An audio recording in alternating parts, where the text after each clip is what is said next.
Alhamdulillahi Rabbil Alamin. Wa bihi nasta'in ala umurid dunya waddin. Wassalatu wassalamu ala asrofil anbiya wal mursalin Muhammadin wa ala alihi wa ashabihi ajmain. Amma ba'du, kaum muslimin muslimat jamaah salat subuh rahimakumullah. Alhamdulillah kita masih memperoleh nikmat yang besar, nikmat sehat dan nikmat sempat, sehingga kita dapat menyelesaikan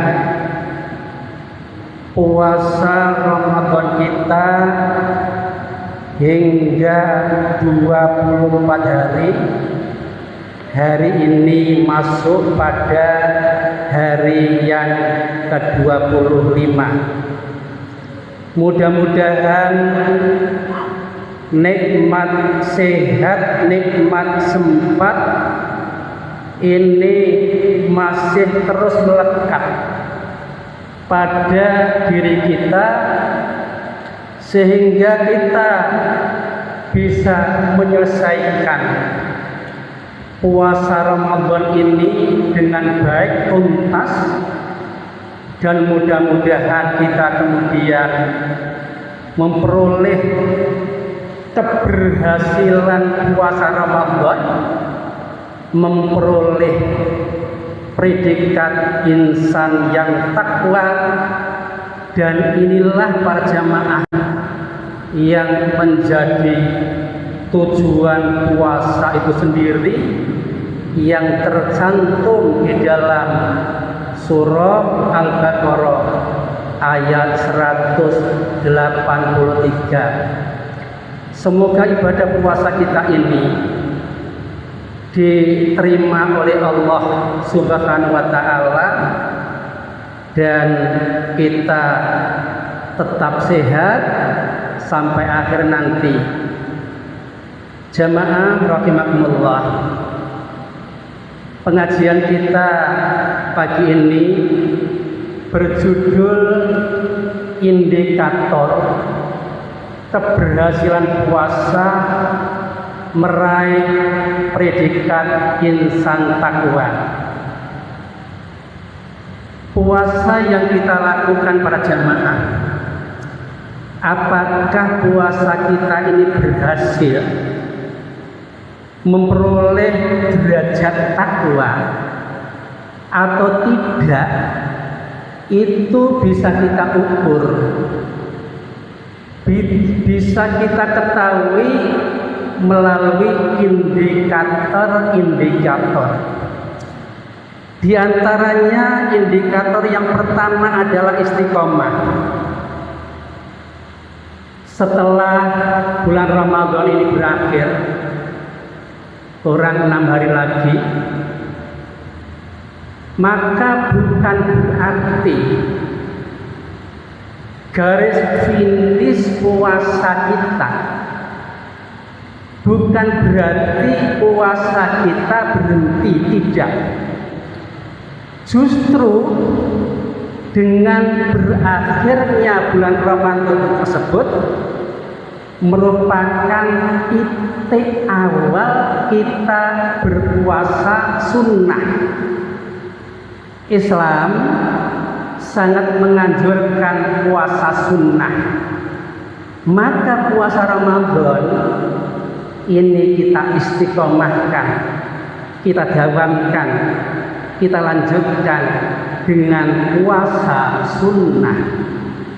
Rasulullah Shallallahu Alaihi Wasallam bersabda dalam hadis yang diriwayatkan oleh Imam Al-Bukhari dan Muslim, ahabbul a'mali ilallah adwamuha wa in qalla, rawahu Bukhari wa Muslim. amalan yang paling dicintai, disukai oleh Allah adalah amalan yang kontinu walaupun sedikit. Istiqomah berjamaah kontinu menjadi indikator kuat keberhasilan kita, puasa kita untuk meraih predikat insan takwa. Jika puasa kita ini terus berlanjut, terus berkesinambungan, maka menurut Imam Nawawi itu menunjukkan keikhlasan dan kesungguhan seorang hamba dalam menjalankan ibadah. Ibadah bukan sekedar dipengaruhi oleh momentum. Ibadah bukan sekedar dipengaruhi oleh suasana. Karena suasana Ramadan, maka ibadahnya menjadi giat.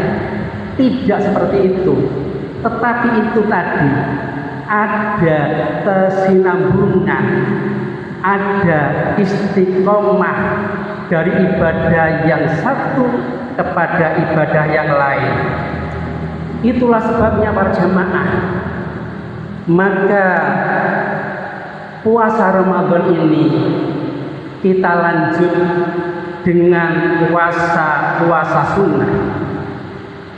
Puasa sunnah para jamaah ada yang sifatnya tahunan, ada yang bulanan, ada yang sepekan, ada juga yang harian. Yang termasuk tahunan dilakukan setahun sekali itu kira-kira ada 4 macam puasa sunnah. Yang pertama adalah puasa sunnah 6 hari di bulan Syawal nanti. Fadilahnya kata Rasulullah setara dengan puasa setahun. Beliau bersabda, man shoma ramadhana summa atba'ahu sittan min Syawal kana kasiyamid dahri, rawahu Muslim. Barang siapa yang berpuasa di bulan Ramadan ini summa atba'ahu, kemudian diikuti, dilanjutkan. Nah, ini para jamaah ada kontinuitas, ada kesinambungan antara puasa Ramadan dengan puasa sunnah ini. Anjuran dari Rasulullah, anjuran dari Allah Subhanahu wa Ta'ala, dilanjutkan dengan puasa 6 hari di bulan Syawal ini, maka fadilahnya, keutamaannya setara dengan puasa setahun. Puasa Syawal ini para jamaah bisa dilakukan secara berurutan. Kalau berurutan ini dimulai dari tanggal 2 Syawal, sehari setelah hari raya, sampai tanggal 7 Syawal, berurutan. Bisa juga puasa Syawal ini dilakukan tidak berurutan, sesempatnya. Yang penting masih puasa di bulan Syawal. Tetapi para jamaah, menurut mayoritas ulama yang paling utama itu secara berurutan. Mengapa? Banyak alasan. Karena mumpung sempat, kebaikan itu harus disegerakan, tidak boleh ditunda-tunda. Siapa tahu tidak sempat, kemudian sakit, maka tidak bisa melakukan puasa Syawal ini. Itu puasa tahunan yang pertama. Kemudian yang kedua, puasa Arafah tanggal 9 Dzulhijjah. Fadilahnya para jamaah dapat menghapus dosa selama 2 tahun. Setahun silam dan setahun mendatang. Puasa Arafah ini para jamaah tidak terkait, tidak ada kaitannya dengan wukuf di Arafah. Sebab Rasulullah puasa Arafah itu sebelum beliau haji, sehingga belum ada wukuf. Maka kalau misalnya di Mekah sana itu sudah wukuf kemarin dan di kita di Indonesia masih tanggal 9, maka tanggal 9 inilah kita puasa Arafah. Para jamaah itu yang kedua, puasa tahunan dilakukan setahun sekali. Kemudian yang ketiga, puasa Asyura. Puasa Asyura ini puasa di tanggal 10 Muharram. Puasa Asyura ini kemudian ketika Rasulullah itu berpuasa dan mengajak kepada sahabatnya, maka para sahabat protes, "Ya Rasulullah, 10 Muharram Asyura itu hari besar. Hari besar Yahudi dan Nasrani ya Rasul."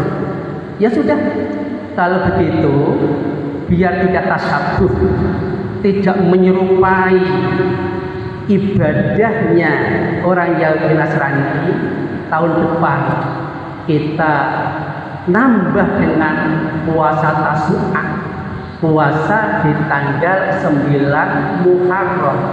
Tetapi para jamaah kemudian sebelum datang bulan Dzulhijjah tahun depan, Rasulullah sudah terburu wafat, sehingga tidak jadilah Rasulullah berpuasa.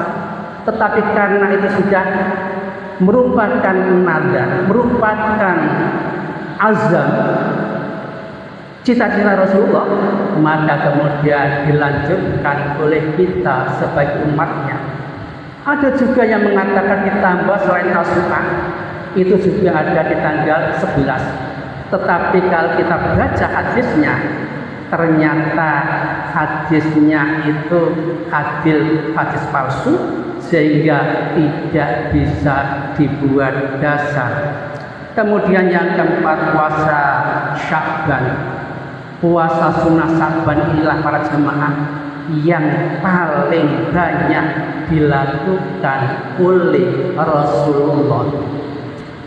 Jemaah rahimakumullah, puasa Ramadan kita lanjut dengan puasa sunnah yang sifatnya bulanan, yaitu puasa Ayyamul Bid, puasa 3 hari setiap bulan pada tanggal 13, 14, dan 15. Puasa Ayyamul Bid ini sangat menjadi perhatian Rasulullah, sehingga sekalipun Rasulullah itu safar, Rasulullah tetap berpuasa. Padahal puasa Ramadan yang wajib, ketika Rasulullah ini safar, Rasulullah tidak berpuasa. Ini menunjukkan betapa pentingnya puasa Ayyamul Bid ini. Kemudian yang puasa mingguan para jamaah, puasa Senin Kamis, ini juga menjadi perhatian serius Rasulullah. Rasulullah tidak pernah meninggalkan puasa Senin dan Kamis ini. Ketika Rasulullah ditanya, "Mengapa ya Rasul engkau selalu puasa Senin dan Kamis ini?" Maka jawab Rasulullah, "Di hari itulah aku dilahirkan, di hari itu aku diutus, dan di hari itu pula Al-Quran diturunkan kepadaku. Kemudian puasa yang terakhir, yang puasa sunnah, yang merupakan puasa harian, yaitu puasa Daud. Dan ternyata berjamaah, puasa sunnah Daud inilah puasa yang terbaik di antara puasa-puasa sunnah itu. Tapi kita sangat berat berjamaah. Ahabus siyam, kata Rasulullah itu, puasa yang paling disuka, paling disenangi oleh Allah, ya puasa Nabi Daud itu. Di mana puasanya? Sehari puasa, sehari tidak puasa, sepanjang tahun. Ini yang menjadikan kita sangat berat. Para jamaah, jika puasa Ramadan kita ini kita sambung istiqomah, continue itu tadi dengan puasa-puasa sunnah, maka ini sebagai pertanda bahwa puasa kita berhasil untuk meraih predikat takwa. Dan inilah para jamaah yang disebut dengan kesalehan ritual. Kaum muslimin jamaah rahimakumullah, kita lanjut indikator yang kedua saja, barangkali nanti terlalu panjang. Indikator ukuran apakah puasa kita ini berhasil tidak, itu bisa kita lihat dari kepekaan sosial kita. Puasa ini melatih empati. Saat kita berpuasa, kita ini ditunjukkan secara langsung oleh Allah, kita mengalami, merasakan lapar. Kita tahu betapa tidak enaknya lapar itu.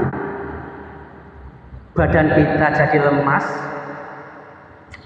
perut kita perih, bahkan yang tidak terlatih puasa barangkali perutnya bisa sakit melilit-lilit.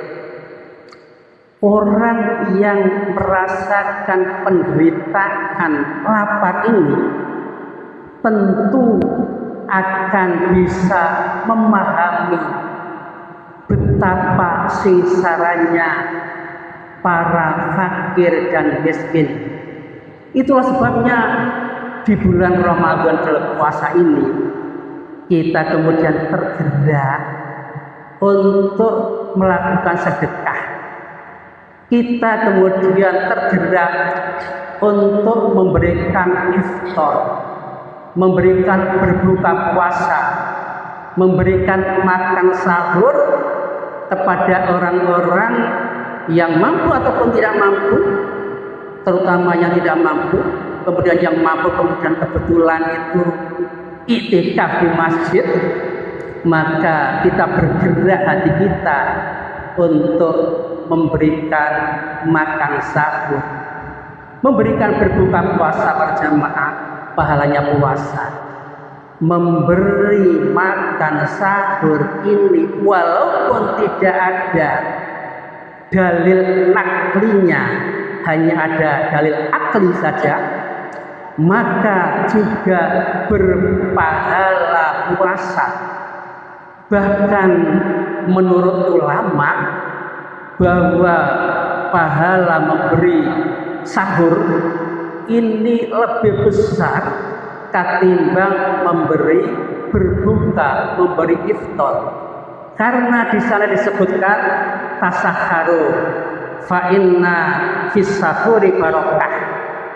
Orang yang makan sahur saja itu mendapatkan berkah, maka orang yang memberi makan sahur ini lebih lagi akan mendapatkan berkah.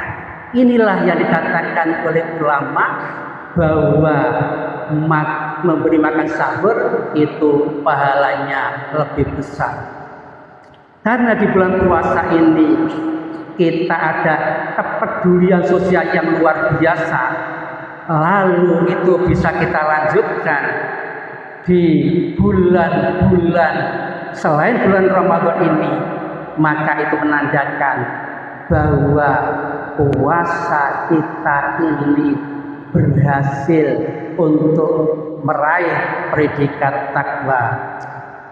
Ibnu Katsir dalam tafsirnya menjelaskan bahwa amal sosial yang lahir dari keimanan adalah bagian kesempurnaan dari takwa, dan inilah para jamaah yang disebut dengan kesalehan sosial.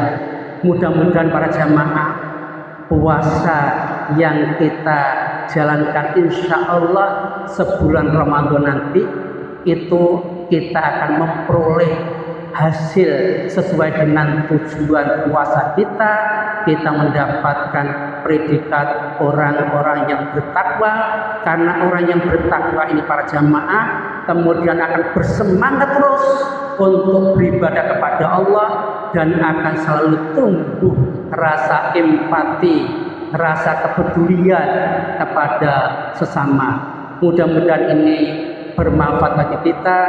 Akhirnya wassalamualaikum warahmatullahi